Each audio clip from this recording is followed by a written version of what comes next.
Olá, uma boa noite para você que acompanha o TJ UFSC desta terça-feira. No programa de hoje você confere notícias sobre a votação do DCE e ainda você fica bem informado com o que acontece no Brasil e no mundo com o nosso quadro Giro TJ. Eu sou Manuela Mariani e o Telejornal Diário, produzido por alunos de jornalismo da UFSC, já está no ar.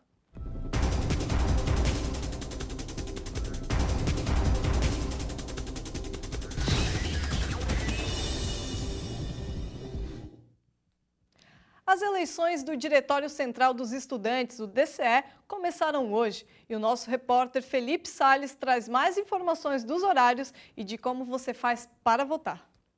Olá Manu, as eleições para o DCE seguem em ritmo normal até amanhã. As urnas estão sendo iniciadas para votação às 8 horas da manhã. Já o horário de encerramento varia de acordo com o centro em que elas estão localizadas. O horário da última aula em cada centro define o horário de fechamento das urnas, mas na maioria dos casos elas estão sendo fechadas às 10 horas da noite. A maior exceção fica por conta do colégio Aplicação, que fecha às 13 horas.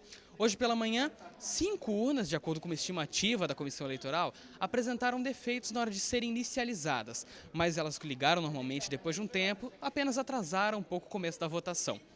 Podem votar esse ano estudantes regularmente matriculados em cursos presenciais de graduação da UFSC e alunos do ensino médio do Colégio Aplicação, ou seja, alunos de mestrado e doutorado, alunos que estão com problema na matrícula ou alunos que estão em cursos de ensino à distância não podem dar o seu voto.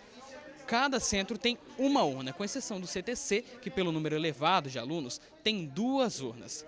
Amanhã, quando a votação for encerrada, por volta das 10 horas da manhã, a Comissão Eleitoral já começa a contagem de votos. Para esse ano foram impressas 12 mil cédulas de votação, mas a expectativa de votos é a mesma do ano passado, cerca de 8 mil. Eu sou Felipe Salles para o TJ UFSC. Obrigada, Felipe. E lembrando que para votar você precisa levar um documento com foto oficial e o número de matrícula. O resultado da chapa vencedora sairá na madrugada de quarta para quinta-feira e o TJ UFSC, é claro, te atualiza das informações. E agora é hora de você ficar bem informado com o nosso quadro Giro TJ. O Joelson Cardoso já está aqui para trazer as informações. Boa noite, Joelson, o que você traz para hoje? Boa noite, Manu. Boa noite para você que acompanha o Giro TJ e o TJ UFSC. Bom, começamos falando sobre a dívida dos estados com a União. Dessa vez, os dois lados chegaram a um consenso. No acordo firmado, os estados não vão pagar nada da dívida até dezembro, ou seja, eles terão 6 meses de carência. Em janeiro de 2007, os estados voltam a pagar, mas começam pagando 5,55% da parcela. A cada mês, esse percentual sobe 5,5 pontos percentuais, até que, ao final de 18 meses, lá em junho de 2018, voltam a pagar a parcela completa. Olha, foi uma série de reuniões ontem em Brasília. Primeiro entre os governadores, depois com o ministro da Fazenda, Henrique Meirelles, e por fim com o presidente interino Michel Temer. Também foi alterado o indexador da dívida para IPCA mais 4%. E o prazo para pagamento passou para 20 anos, mas haverá contrapartidas. Os estados devem ser incluídos na proposta de lei que limita o aumento dos gastos públicos de acordo com a inflação do ano anterior. Bom, Joelson, e como fica Santa Catarina nessa situação, já que é um dos estados mais questionadores dessa dívida? Pois é, Santa Catarina tem uma dívida com a União que está em torno de 9 bilhões de reais atualmente, com parcelas mensais de 90 milhões de reais. Esse novo acordo vai gerar uma economia de 2,1 bilhões aqui para Santa Catarina, segundo a Secretaria Estadual da Fazenda. O estado também vai poder pagar em 24 meses aquelas 3 parcelas deste ano que ainda não foram pagas, porque Santa Catarina havia questionado no Supremo Tribunal Federal e conseguido uma liminar que suspendesse esses pagamentos até que um acordo fosse feito.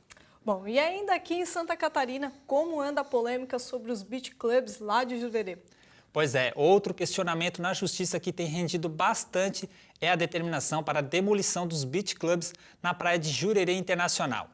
Essa tarde, o Tribunal Regional Federal da 4ª Região, em Porto Alegre, suspendeu a decisão que pede a demolição desses estabelecimentos. Os desembarcadores optaram pela suspensão até que a decisão definitiva, em segunda instância, seja julgada no mesmo tribunal. Em maio, o juiz Marcelo Cras Borges, da Sexta Vara aqui da capital, determinou a demolição e a anulação de suas licenças e autorizações de 5 desses bares. O prazo para cumprir a determinação se encerraria em 30 de junho próximo. E a ação, em 30 de junho próximo agora, se encerraria.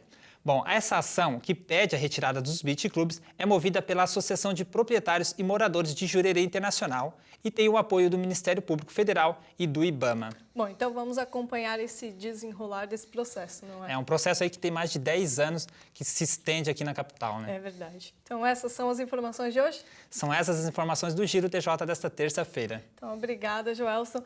E assim como o Giro TJ UFSC também fica por aqui. Continue conectado com a gente nas nossas redes sociais, lá no Facebook e no Instagram. E para rever este e outros programas, acesse a página do youtube.com/TJUFSC. Amanhã estamos de volta. Tchau! Tchau!